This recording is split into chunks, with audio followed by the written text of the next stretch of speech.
E se acontecer de você precisar transformar uma fração em uma porcentagem? Você, na aula anterior, viu como é que transforma porcentagem em uma fração. E o contrário. Nem sempre o denominador vai estar bonitinho. E aí a gente deve ter algumas ideias para fazer aqui, porque isso também é muito importante. E aí, a primeira coisa que você viu na aula anterior é que quando a gente transforma uma porcentagem em uma fração, o denominador sempre é o 100. Você viu que sempre estava sendo 100. Claro que a gente conseguiria simplificar algumas ideias, mas a primeira coisa que a gente conseguia era deixar o denominador igual ao 100. Perfeito. Então, ó, se a gente tinha 25%, tinha 25 por 100. 25%. Perfeito. Essa é a primeira ideia. O denominador sempre vai ser o 100. Qual a próxima informação que a gente deve tirar daqui? Sendo assim, como seria 1/4 em porcentagem? Observe, naquelas aulas extras, a gente falou sobre frações equivalentes. Frações equivalentes, ou simplificações de frações, é quando tem duas frações, mas que elas representam a mesma coisa. Por exemplo, 1/2 é a mesma coisa que 2/4. Por quê? Porque os dois estão representando metade. 3/6 é a mesma coisa que 1/2. Sempre é metade. E isso envolve para tudo. Toda fração tem um monte de frações equivalentes. Isso é padrão. Então, a nossa ideia aqui é fazer o seguinte. Para transformar 1/4 em porcentagem, eu tenho de achar o quê? Uma fração equivalente a 1/4 que o denominador seja 100. É isso que a gente vai fazer. Essa é a ideia.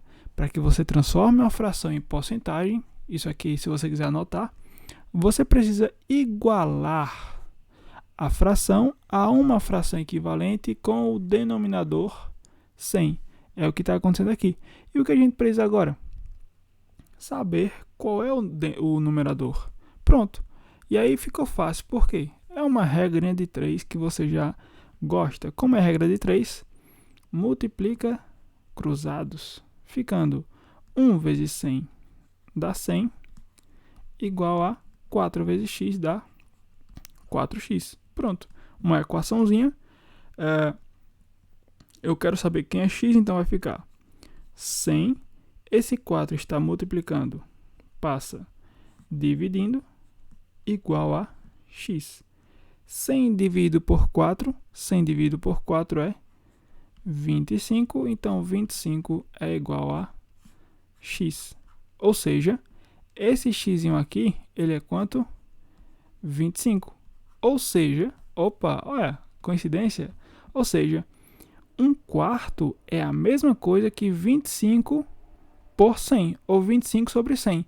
Então, quanto é 25 por 100? É 25%, e aí a gente volta a esse símbolo daqui. Em vez de colocar essa fração 25% por 100, coloca 25 e o símbolo da porcentagem e acabou.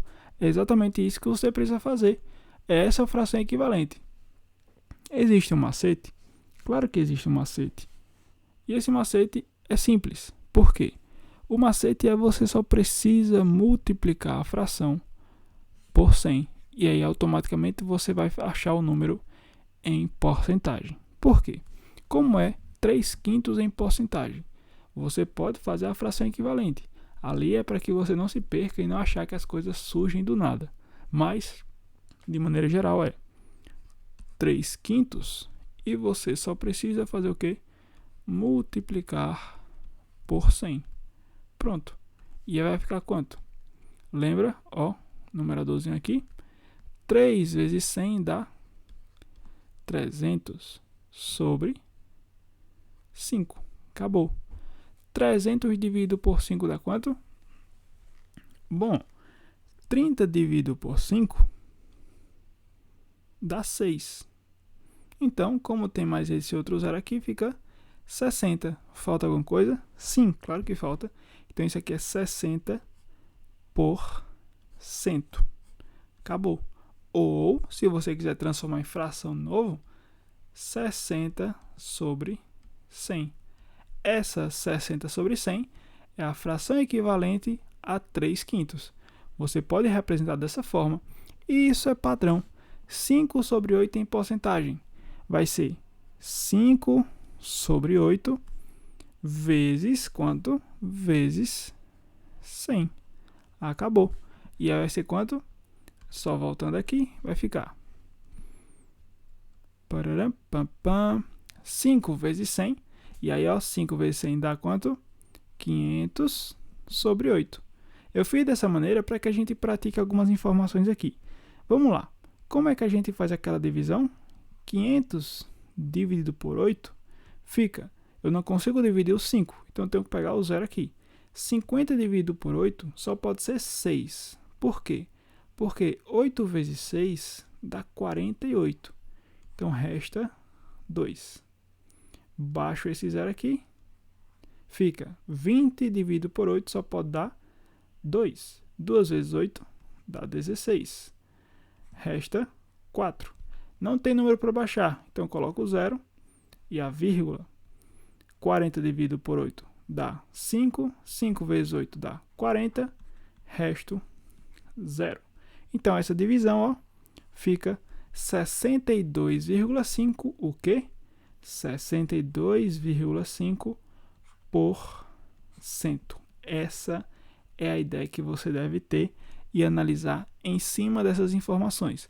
Algumas simplificações podem ser feitas, mas que, de maneira geral, as transformações valem isto.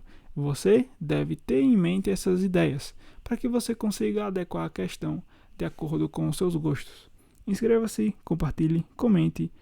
Muito obrigado, até a próxima e tchau!